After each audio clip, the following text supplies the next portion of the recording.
Hey guys, welcome back to Canon Cinema. I'm Amanda, otherwise known as AMX NDA Reviews on Twitter, Instagram, and Letterboxd. Today I will be ranking my top 10 horror films of all time, and these will also act as recommendations for everyone who watches this because these are some pretty wicked horror films. And I start watching these films in September because Halloween for me lasts 2 months, September and October. I'm like a horror newbie. I only started watching horror films, I think, the past like 4 or 5 years. So I've tried to watch as many as I can, as many new ones, original films, franchise films, older ones. I took a horror course in university, which really helped me get through some of the ones that I maybe wouldn't have watched, but I was like forced to watch, especially Cannibal Holocaust. Do not recommend that one whatsoever, but I was forced to watch it. I'm gonna get into my list. So these are my personal favorites. There's some newer ones, some older ones. I like, having a variety on my list. And these are the films that I revisit from time to time, especially during Halloween. My top 4 are the ones that I watch every single year. Number 10, I have Hush, directed by Mike Flanagan, and his wife Kate Siegel is in the film as well, and it's on Netflix. Came out in 2016, and it was my first Flanagan film ever. His attention to detail and to actually make the audience feel like you're in that atmosphere with their lead actor is just, it's awesome. It's unique. It's something different. I really love that he just makes us sit in the anticipation of the moment, not really too focused on the actual kills. I think Flanagan just does a really good job building that tension, even if nothing even happens. So it escalates in different ways. Hush, it's about this writer who is in this like all glass house so she can see everything because she's deaf and mute. So there's an intruder around the area, and obviously she has to use technology to try and make contact with other people to let them know that like there's literally an intruder lurking around the house. So it was really well done. And again, like this is a film where he amplifies other senses in a regular horror situation. So I think that that's what really made me love Hush, and that's why it's number 10 on my list. So I highly recommend that one. Coming in at number 9, we have Ari Aster's sophomore film, Midsommar, which is better than Hereditary. I will say that. We're calculating it as a whole, a film as a whole. Hereditary's third act is not the strongest. It completely strays away from the original story, which was a psychological family thriller. And it just, I didn't even see that coming. So the third act was just something that really bothered me about Hereditary. But we're not talking about Hereditary, we're talking about Midsommar. Midsommar, it is a movie that I didn't expect to love so much, but the difference between Hereditary and Midsommar is that Midsommar has so many layers. So the more you watch it, the more you understand what Ari Aster was trying to do. For me, when I did my analysis and my review, the first time I watched it, I felt like we were seeing the 5 stages of grief throughout the film. And if you haven't seen it, I'm not going to spoil it, but it really just adds so much to Florence Pugh's character and to Danny. And Florence Pugh, that's the first time that I've ever seen her, and she just blew my mind. So you have this like group of university kids who are like writing their thesis, and they travel to Sweden and they stumble upon this cult. There are some really weird traditions, but they took traditional lore and some spiritual stuff and brought it together to make really just graphic scenes happen in Midsommar that a lot of people wouldn't sit with, so it was just a really interesting layered film that also dealt with trauma and past trauma, and how that emotional baggage can be brought into any kind of relationship. And for Danny, it was her relationship with her boyfriend, and then that is the final piece. You see the relationship throughout the film and the way that he treats her, the way that she has to respond to certain things. So it's really interesting to see how much Ari Aster put in this film. So you have the surface of the cult, you have the stages of grief that you can kind of pick up midway through the film, but then the ending really just hits on the relationship between Danny and her boyfriend. So I think that it was just really well done. I love the structure, and that's why I enjoyed Midsommar so much. Coming in at number 8, we have Friday the 13th, a slasher classic. And I just find it funny. It's one of the funniest horror films, to be perfectly honest, apart from like Freddy vs. Jason, which I watched a couple nights ago. It's fun because you see all these stupid campers and they think they can get away and they can't. I think the kills are really, really strong and they make me laugh. So it's, you know, same horror tropes, conventions, all of that, but it's fun. It's fun. And I don't want to go to Camp Crystal Lake like ever. That's never going to happen. But it's a classic slasher, and honestly, to watch it for the first time a couple years ago, I made the mistake of watching it with my parents because, you know, I don't like watching horror movies by myself, and everyone was saying that Friday the 13th is like so scary, and I don't think the same kind of horror can be like applied to today, but all right. I was like, okay. But yeah, I really enjoyed Friday the 13th. I love the story with, you know, with Jason. Again, if you haven't seen it, I'm not going to spoil it.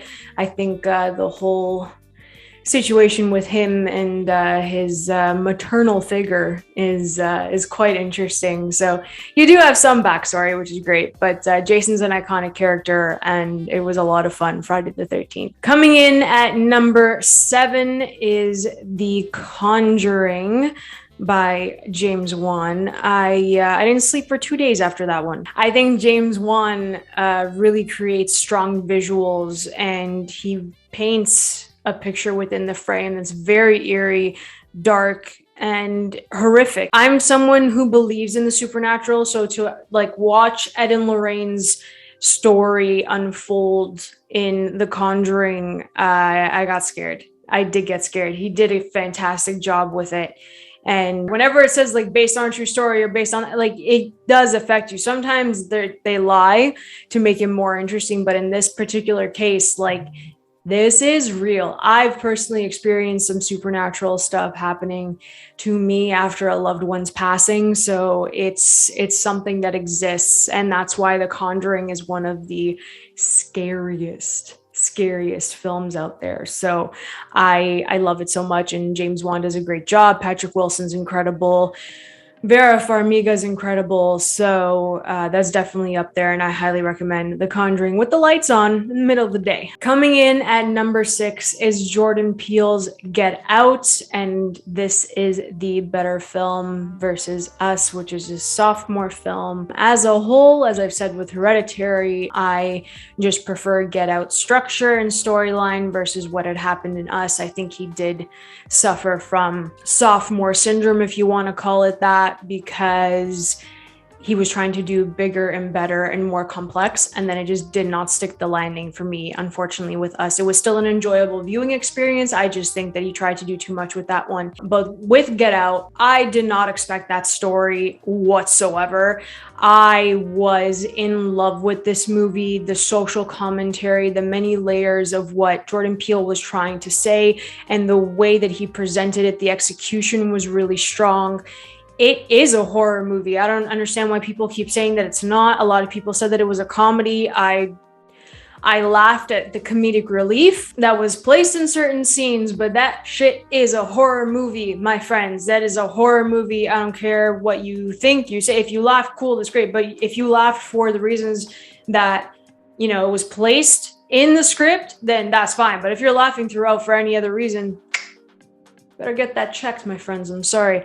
But Get Out is just phenomenal. Here's the thing with Get Out. The trailer didn't really do nothing for me when I first saw it. I was like, okay, it's Jordan Peele. Like, it's probably going to be like a stupid comedy type of situation, because we didn't know that he was going to venture out into horror and do such an incredible job with it. Now we're going to head into my top 5. If you guys are enjoying this video, please like, subscribe, turn on my notifications. I love doing these rankings videos, so thank you for sticking around.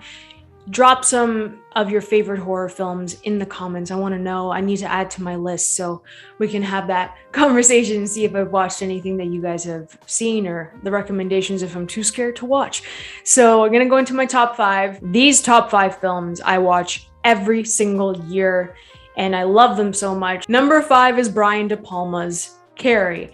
We do not acknowledge the remake whatsoever. I didn't even bother to go watch it. This Carrie was just so well done. It's Brian De Palma in the director's chair. Like, how do you not? You have a very young John Travolta being a little pest in this movie. And Sissy Spacek just gave a beautiful, vulnerable performance. And even through her vulnerability, she showed such strength within her. And I think it's just such a beautiful, like, well-rounded performance for Sissy Spacek. I love the use of colors in Carrie. I love the use of blood in Carrie. It looked really, really good, and he used it at the right times, I think. There were a couple of jump scares that worked out, especially the ending. I'm not gonna give it away if you haven't seen it, but Carrie for teenage girls is a really important watch, I think. And there are some supernatural elements given the spirituality of Carrie's mother, unfortunately, but it is just super strong, and I really loved what De Palma did with it. So that is a movie that I watch on repeat. I love Carrie, and it has one of the most iconic scenes ever. So it's hard not to want to watch it, and it's hard not to love it. So definitely check out Carrie. Coming in at number 4, we have Stanley Kubrick's The Shining. I do have to mention that I love Dr. Sleep. So if I had to do The Shining / Dr. Sleep as a duo, like a double feature, I think that has to be said. It's something that I absolutely love. Mike Flanagan also directed it, and I think that he paid homage to Stanley Kubrick while still making a phenomenal Stephen King adaptation. So if you haven't watched the director's cut of Dr. Sleep, definitely watch The Shining, then watch Dr. Sleep as a double feature, and you can see the difference in how to actually adapt source material properly. Yes, Stanley Kubrick's The Shining is one of my favorite horror films of all time. I did read the book, and I know Stephen King was upset with him for what he did in The Shining, but Uncle Jack brought it home as Jack Torrance. I think he gave an incredible performance, and he holds the whole film together. A lot of people don't really give the recognition to Shelley Duvall, but she also had to be the total opposite end of the spectrum for Jack Nicholson. So they really balanced each other out throughout the film. Even though they were both kind of separate from each other and isolated, they were silently struggling with their own, with their own demons, with their own thoughts. And then when they come together on that staircase, it's just one of the greatest moments ever. And Uncle Jack is terrifying. And the camera work is what really made me love this. The production design, the Overlook Hotel, it's a beautiful film to look at. I think he had some great visuals. The twins, the editing was really strong. The score, forget about it. I listen to it all the time. The second you hear that booming score in the opening credits and you have that aerial shot, the tracking of the car going to the Overlook Hotel, I thought it was really something special, and you knew that you were going on this journey with them. So The Shining is something I hold close. The book is even more terrifying than what Kubrick did. Coming in at number 3 is It, directed by Annie Muschietti, 2017 version. I cannot do clowns. I can't do clowns. And Pennywise scared the living shit out of me. This was one of the first ones that I watched in a theater with my best friend, and I was terrified. So because I've been watching horror movies on repeat, you kind of get numb to the same, conventions and stuff like that. So it has to take like a good scare to actually get you to feel that way, and you won't be able to sleep and all of that. So it really did that. One of the best Stephen King adaptations, to be perfectly honest. I just went from The Shining to It, so you can see the difference in how well the directors treated the source material, to be perfectly honest. So with it, it's just, you get into the kids' heads. And I think that's what's so awesome about it, is that he took these kids and there's a great friendship between them. They have a great bond. The chemistry is really strong. They're all great actors and it's engaging. So Muschietti puts you into the mindset of the kids because it's from their perspective. And that's what makes it so terrifying. That's what makes Pennywise so terrifying. Bill Skarsgård did a phenomenal job as Pennywise, and it still stays in my head. So coming in at number 2, we have the big man himself. We have Michael Myers. We have Halloween 1978, directed by John Carpenter. Classic, such a classic. How do you not? I have the Michael Myers theme as my ringtone because it's just so wicked. Gets you into the Halloween mood. The kills are also really great in Halloween, but again, it's the point of view of the killer that John Carpenter gives us. I really love that you have the perspective of the killer, of Michael Myers behind the mask. And he has his own motivations, you know. I love the new one with David Gordon Green in 2018. I'm very excited for Halloween Kills, you know. I just really loved what they did with it. Of course, same horror tropes, convention, whatever, but Michael Myers as a character made the movie. The score made the movie. Without the score, those scenes would not be elevated. The sound design is really important to take note of because you hear the breathing behind the mask, you hear the score, you hear the footsteps, and that is what builds that anticipation as you're watching. Coming in at number one, I have, if you haven't noticed, I have this Stab hoodie because this is the movie that is in Scream, which is directed by Wes Craven. So Scream is my first horror movie ever. I will hold it close to my heart forever. I love all 4 of them, but the first one, which is celebrating its 25th anniversary this year, is one of the best things ever created. Wes Craven was a genius with Scream. He's a genius, period, but Scream is just genius. The work that he did in Scream, and I always get excited to talk about it, is that like it is a perfect first-time horror film for someone who wants to break into the genre. With Scream, it spells out all the conventions. It spells out everything that happens in horror films while still making one of the best horror films of all time. So with each step, you're walking through it with Sidney Prescott, who is a brilliant final girl, and I love her so much. And you see that she's struggling with her past, what happened to her mother, and Ghostface, we don't know who he is, obviously, but it is one of the best reveals in history because of how complex it was, how strong the writing was, and you did not see it coming.